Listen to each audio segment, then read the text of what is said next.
August 12, 2000, 11:28 a.m. Barents Sea, north of Russia.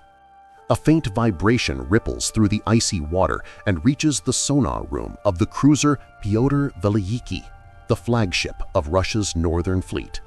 The operator freezes. On his screen, a sudden spike. A muffled thump reverberates from the deep. At first, he thinks it's a training detonation from the exercise. Then, just 2 minutes later, a second blast tears through the silence, far stronger than the first. Above the waves, the sea is deceptively calm, gray sky, no wind. But beneath it, 118 men inside the submarine K-141 Kursk are being hurled against steel walls as the shockwave tears through the bow. Compartment 4 is a wreck. The lights have gone out. Seawater gushes in, ice cold and merciless. Men scramble for handholds in the pitch black. In the aft compartments, the survivors hear the muffled roar, then the terrifying groan of metal bending under pressure. The Kursk, once the pride of Russia's Navy, 154 meters long, double-hulled, unsinkable, is crippled. Her nose, packed with torpedoes, is gone. Flames flicker, then die as seawater rushes in. Somewhere in the dark, a young lieutenant clutches a flashlight that's already dimming. They have no idea if anyone on the surface knows they're still alive. On the bridge of the Pyotr Velyiki, Captain Gennady Lyachin's last radio message plays in someone's mind. Ready to fire training torpedo. Then, nothing. Hour after hour, the Kursk fails to respond to radio calls. The ships above keep circling the exercise area, searching, calling, waiting.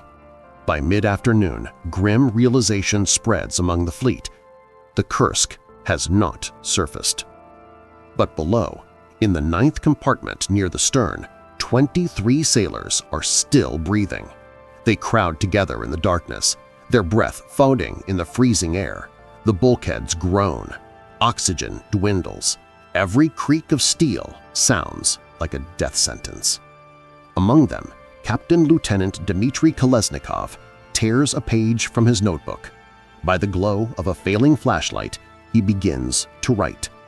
All personnel from sections 6, 7, and 8 have moved to the 9th compartment. We cannot get to the surface. It is not just a log. It is a message meant for the families they may never see again. On the surface, hours become days. Rescue attempts fail. The Navy's submersible cannot dock with the Kursk's escape hatch.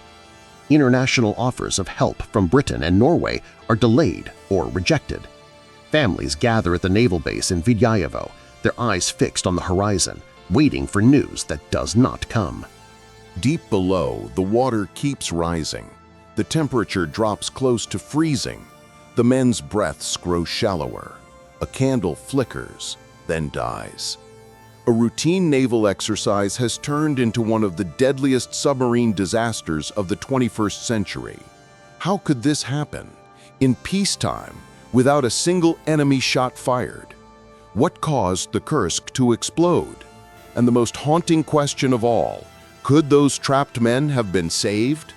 To understand how a modern submarine could be lost so quickly, we have to go back to the Cold War's legacy, the state of the Russian Navy in the 1990s, and the decisions that set the Kursk on a fatal course long before that August morning. In the late 1980s, as the Cold War staggered toward its end, the Soviet Navy pushed the limits of submarine design. They wanted a boat that could outlast NATO patrols, dive deeper, strike harder. The answer was the Oscar II-class nuclear-powered cruise missile submarine, long, double-hulled, heavily armored. It was built not only to fire torpedoes, but also to launch giant P-700 Granite missiles at enemy carrier groups. Launched in 1994 and commissioned in 1995, K-141 Kursk was the second of her class to enter service after the Soviet Union's collapse. She was huge, 154 meters long, weighing over 18,000 tons submerged. On paper, she was nearly unsinkable. With a titanium inner hull, a thick outer hull, and 24 watertight compartments. Her crew of more than 100 sailors called her a fortress of steel. But by the mid-1990s, the proud Russian Navy was crumbling. Funding dried up. Spare parts grew scarce. Submariners sometimes went to sea with outdated equipment and poorly maintained weapons. Exercises were infrequent, often underfunded. Yet to maintain the image of a superpower, the Navy continued to hold high-profile war games. August 2000 was meant to showcase a reborn fleet. The Kursk was to be the centerpiece of Summer X 2000, a massive exercise in the Barents Sea. The scenario: Russian forces repel a simulated NATO attack. The Kursk's role: fire a new advanced practice torpedo, a rare opportunity for the crew to prove their readiness. But there was a hidden problem inside the Kursk's arsenal. Some of her torpedoes were older, Type 6576 wet heaters, fueled by highly volatile hydrogen peroxide. The chemical had been implicated in past naval accidents, even in the British Royal Navy decades earlier. In well-funded fleets, such torpedoes were phased out or stored with extreme caution. In Russia's cash-strapped navy, they were still in use. The Kursk herself was in solid mechanical condition, but the years of budget cuts meant the crew had fewer hours of live-fire training than they should have. Morale was steady, but there was a quiet undercurrent of worry among seasoned officers about safety. Captain Gennady Lyachin, a decorated submariner with a reputation for competence and composure, commanded the Kursk. For many on board, this exercise was a career-making moment. If successful, it would prove to the world that Russia's Northern Fleet still had teeth. On the morning of August 12, 2000, the Kursk took her position on the range. At 11:28 a.m., she prepared to launch a practice torpedo. Unknown to the men inside, a tiny leak of hydrogen peroxide in one of the aged torpedoes had begun a chain reaction. The chemical decomposed, releasing hot oxygen and steam under immense pressure. Moments later, the torpedo's warhead detonated, blowing a hole through the forward compartments and igniting a secondary explosion of other torpedoes. The Kursk's double hull delayed but could not prevent the flooding. The first blast measured about 1.5 on the Richter scale, small enough that it was mistaken for a test shot. The second, 2 minutes later, was massive, equivalent to several hundred kilograms of TNT. Nearby ships felt the tremor. Seismologists in Norway registered it as an earthquake. In a span of less than 3 minutes, the most advanced submarine of the Northern Fleet was crippled on the seabed 108 meters below the surface. Above the waves, the fleet commanders were initially uncertain. Communications were lost. They assumed the Kursk had a minor problem and would resurface. Critical hours slipped by as the crew fought for survival below. August 12, 2000, 11:32 a.m. The second explosion shakes the Barents Sea. On the sonar screen of the battlecruiser Pyotr Veliky, the spike is unmistakable, sharper, heavier than any test shot. A murmur runs through the sonar operators. Something has gone terribly wrong. Attempts to contact the Kursk over radio fail. Ping after ping of active sonar brings no reply. At first, commanders believe it's a communications glitch. They continue the naval exercise. It will be 5 crucial hours before the fleet accepts the unthinkable, that the Kursk is not responding because she is lying crippled on the seabed. Deep below, the bow of the Kursk is gone. Compartments 1 through 4 are flooded. Dozens die instantly from the blast and the inrush of seawater. But further aft in compartments 6, 7, 8, and 9, the hull remains intact. Dozens of sailors survive the initial explosions, shaken, bruised, but alive. Captain Lieutenant Dmitry Kolesnikov, a 27-year-old officer, helps lead the survivors toward the rear of the submarine. They move by flashlight through twisting corridors, past hissing valves and ruptured bulkheads. The water is waist-deep and rising. The air smells of fuel and scorched metal. By late afternoon, 23 sailors have gathered in Compartment 9, the farthest section from the blasts, the last refuge of air and hope. On the surface, the Northern Fleet finally halts the exercise. Rescue ships are ordered to the scene, but the Kursk is 108 meters down, not beyond the reach of rescue, yet too deep for divers to work without special equipment. Russia's Navy deploys a rescue submersible, the AS-34 Pris, to try to mate with the Kursk escape hatch. But the seas are rough. The hatch's outer rim is slightly deformed from the blast. The submersible fails to lock on. Repeatedly, it descends, tries to connect, and is forced back up. The hours slip away. The next day, August 13th, international attention is mounting. Satellite photos leak to Western media showing Russian ships clustered in one spot in the Barents Sea. Reporters begin asking questions. Families of the Kursk crew gather at the naval base in Vidyevo, desperate for news. Inside Compartment 9, conditions worsen. The emergency oxygen candles, chemical devices meant to replenish breathable air, burn too hot in the confined space. One ignites a flash fire, further consuming what little oxygen remains. Sailors huddle together in near-freezing water, their flashlights dim. Some begin to write farewell notes. Kolesnikov's message, later found on his body, is brief and haunting. All personnel from sections 6, 7, and 8 have moved to the 9th compartment. 1315, we feel bad. None of us can get to the surface. Meanwhile, Russian naval leaders hesitate to accept foreign assistance. Offers pour in from Norway, Britain, and the United States, but pride and suspicion slow the response. The official announcement of the accident comes only after 2 days, August 14th.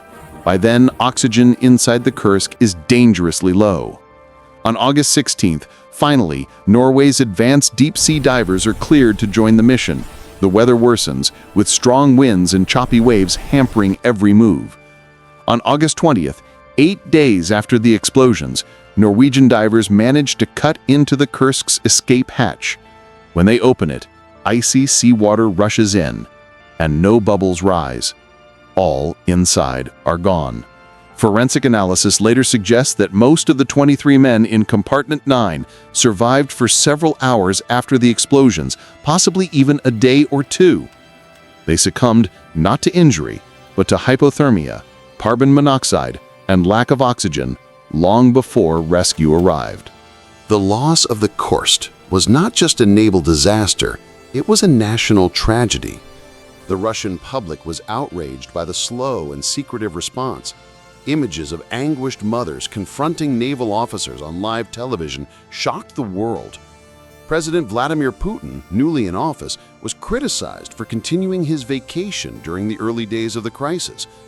When the submarine was finally raised from the seabed in October 2001, investigators recovered the bodies and crucial evidence. The charred remains of the forward compartments confirmed the first blast came from a leaking hydrogen peroxide torpedo. A second, larger detonation came minutes later, destroying the bow and sealing the Kursk's fate. In total, 118 men perished, the entire crew. The tragedy exposed the deep flaws in the post-Soviet Russian military: underfunding, outdated equipment, poor training, and a culture of secrecy that delayed help. It also marked a turning point, forcing reforms in the Navy and in Russia's approach to handling disasters. When the divers finally opened the hatch of the Kursk, there was no cheering, no applause, just the sound of water gurgling through the dark steel opening. Every man inside had been gone for days. On the surface, a Russian officer quietly lowered his head. For a moment, even the sea seemed to hold its breath. The nation's grief turned swiftly to anger. In the days that followed, Vidyayevo Naval Base became the epicenter of that anger. Dozens of family members, mothers, wives, sisters, crowded into a cold assembly hall, demanding answers. Many had learned their sons and husbands were aboard the Kursk not from the Navy, but from television reports. When senior officers finally appeared, promising that everything possible had been done, the hall erupted. Cameras rolled as a grieving mother cried out, "You left them down there to die!" Her voice cracked, raw with fury and sorrow. The footage shocked the Russian public and the world. President Vladimir Putin, only months into his first term, came under intense criticism. He had remained on vacation at a Black Sea resort during the first critical days. When he finally visited Vidyayevo on August 22nd, 10 days after the disaster, he faced not the applause of a grateful nation, but a wall of weeping families. Many historians believe this moment profoundly shaped Putin's approach to state authority and media control in the years that followed. The Kursk lay in 108 meters of frigid water, too shallow to abandon, too deep for a simple lift. In 2001, the Russian government hired Dutch salvage firms Mammoet and Smit International to attempt something unprecedented, raising a 19,000-ton nuclear submarine from the seafloor in one piece. In the early hours of October 8, 2001, giant cranes aboard a semi-submersible barge slowly pulled the Kursk from the mud of the Barents Sea. For 15 months, the wreck had lain like a tomb. Now it broke the surface, rusted and battered. Its bow, where the torpedo room had once been, cut away to prevent another detonation. Families stood on the quay as the wreck was brought home. Divers recovered the bodies of most of the crew. In the pockets and notebooks of several sailors, more farewell notes were found, brief, heartbreaking messages to wives, parents, and children. These were read out loud at memorial services, turning the tragedy from an abstract national loss into a mosaic of individual human stories. For months after the disaster, rumors had swirled, some claiming a collision with a NATO submarine, others suggesting a foreign missile strike. But the official investigation, concluded in 2002, found no evidence for these theories. The truth was more mundane and more damning. A single Type 6576A torpedo, fueled with concentrated hydrogen peroxide, leaked and ignited during a routine drill. The chemical reaction produced a violent blast, followed 2 minutes later by the detonation of several more warheads in the torpedo room. The Kursk's own weapon had doomed her. The investigation also exposed deep systemic failures, outdated and poorly maintained equipment, undertrained crews, rescue procedures that were decades behind international standards, and a command culture more concerned with secrecy and appearances than with rapid crisis response. In the years following the Kursk disaster, the Russian Navy began modernizing its rescue capabilities. New deep-sea submersibles, better communication systems, and international cooperation agreements were put in place. The tragedy forced Russia to confront the dangerous gap between Cold War-era pride and the underfunded reality of its post-Soviet military. Memorials to the Kursk's crew now stand in Murmansk, in Moscow, and in other Russian naval cities. Every August 12, wreaths are cast upon the Barents Sea.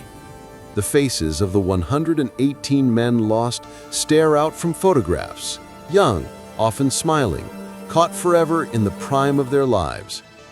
The Kursk's name has become a symbol, a warning about the price of secrecy, a reminder of the cost of delayed decisions, and a testament to the quiet bravery of sailors who faced death together in the dark.